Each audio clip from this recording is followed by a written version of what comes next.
नमस्कार। मैं आचार्य doctor Dilip Kumar PhD gold medalist Navyug Jyotish Shikshan संस्थान की पाठशाला में आपका स्वागत करता हूं। शॉर्ट वीडियो की सीरीज में एक मेरी ये नई वीडियो हो रहा है। नैसर्गिक पाप ग्रह केंद्र के किसी भाव का स्वामी हो, यानी कि 4th हाउस का, 7th हाउस का, 10th हाउस का, और उसके साथ साथ वो त्रिक भाव का स्वामी भी हो तो बहुत अशुभ फल देता है।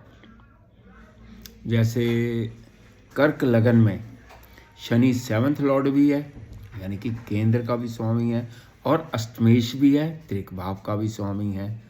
तो शनि कर्क लगन वाले जातकों को अपनी महादशा अंतर्दशा में बहुत परेशान करता है, बहुत तंग करता है। इसके अलावा सिंह लगन में शनि 7th लॉर्ड भी है लेकिन 6th लॉर्ड भी है, यानी कि एक केंद्र के स्वामी का, केंद्र के भाव के स्वामी और त्रिक भाव के स्वामी होने के कारण शनि सिंह लगन में भी बहुत अशुभ फल देता है, अपनी महादशा अंतर्दशा में अशुभ फल देता है। नैसर्गिक पाप ग्रह केंद्र के किसी एक भाव का स्वामी हो और उसकी दूसरी राशि त्रिकोण में हो तो यह पाप ग्रह योग कारक ग्रह बन जाता है और बहुत शुभ फलदायक होता है। कर्क लगन में मंगल 5th लॉर्ड भी है, पंचमेश भी है और दशमेश भी है, तो यानी कि केंद्र और त्रिकोण के स्वामी होने के कारण योग कारक बन जाता है। इसी प्रकार सिंह लगन में मंगल 4th लॉर्ड भी होता है और 9th लॉर्ड भाग्य का स्वामी भी होता है, तो यानी कि केंद्र के एक भाव का स्वामी और त्रिकोण के एक भाव का स्वामी होने के कारण वो योग कारक ग्रह बन जाता है। वृष लगन में शनि 9th लॉर्ड भी होता है और 11th लॉर्ड भी होता है, यानी कि त्रिकोण का भी एक भाव का स्वामी है और केंद्र के एक भाव का भी स्वामी है, जिसके कारण नवमेश और दशमेश होने के कारण शनि वृष लगन में योग कारक ग्रह बन जाता है। इसी प्रकार तुला लगन में शनि 4th लॉर्ड भी है और 5th लॉर्ड भी है, यानी कि चौथा भाव केंद्र का और 5वां भाव त्रिकोण का, दोनों का स्वामी होने के कारण योग कारक बन जाता है और बहुत शुभ फल देता है। अब इसका उल्टा कर दीजिए, शुभ ग्रह केंद्र के किसी भाव का स्वामी हो और त्रिष्टाय भाव का स्वामी भी हो जाए तो वो बहुत अशुभ फलदायक हो जाता है। सिंह लगन में शुक्र दशमेश भी है और 3rd लॉर्ड भी, तृतीयेश भी है। अब सिंह लगन में शुक्र जो है शुभ ग्रह, नैसर्गिक शुभ ग्रह होने के बावजूद बहुत बुरा फल देगा, अपनी महादशा अंतर्दशा में बुरा फल देगा। शुभ ग्रह त्रिष्टाय भाव का स्वामी हो और उसकी दूसरी राशि त्रिकोण में हो तो वो बहुत शुभ फलदायक हो जाता है।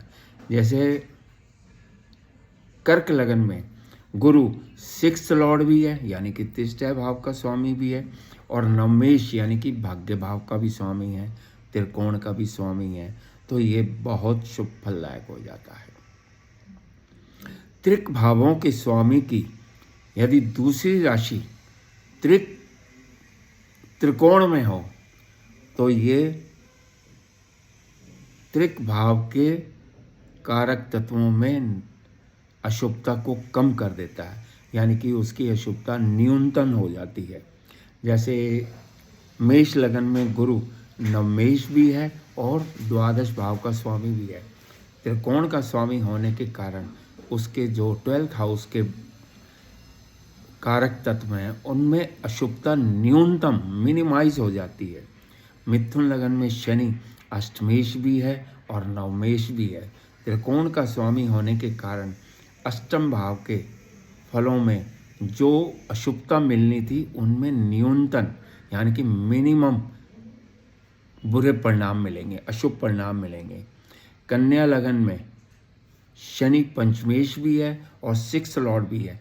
पंचमेश होने के कारण छठे भाव के स्वामी के फलों में, अशुभ फलों में कमी हो जाती है। त्रिकोण का स्वामी होने के कारण इनमें शुभता बनी रहती है। अब त्रिक भावों के स्वामी यदि त्रिष्टाय भाव के स्वामी भी बन जाते हैं तो ये बहुत अधिक अशुभ फल देते हैं, चाहे वो शुभ ग्रह क्यों ना हो।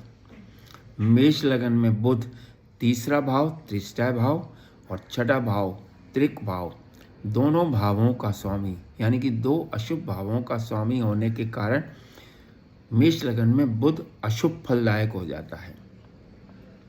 धनु लगन में नैसर्गिक शुभ ग्रह शुक्र सिक्स्थ लॉर्ड भी है और 11th लॉर्ड भी है।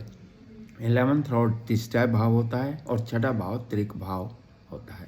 तो ये शुभ ग्रह दो अशुभ भावों का स्वामी होने के कारण धनु लगन में अशुभ फलदायक हो जाता है। इसी प्रकार मीन लगन में शुक्र 8th लॉर्ड भी है यानी कि त्रिक भाव का स्वामी भी है और उसकी दूसरी राशि थर्ड हाउस में त्रिक भाव में त्रिष्टाय भाव में होने के कारण ये शुक्र मीन लगन के लिए बहुत अशुभ फलदायक हो जाता है। अपनी महादशा अंतरदशा में बहुत परेशान करता है। यदि आपको मेरी ये वीडियो पसंद आए इसे लाइक कीजिए, शेयर कीजिए, मेरे चैनल नवयुग ज्योतिष चैनल को सब्सक्राइब कीजिए। नमस्कार।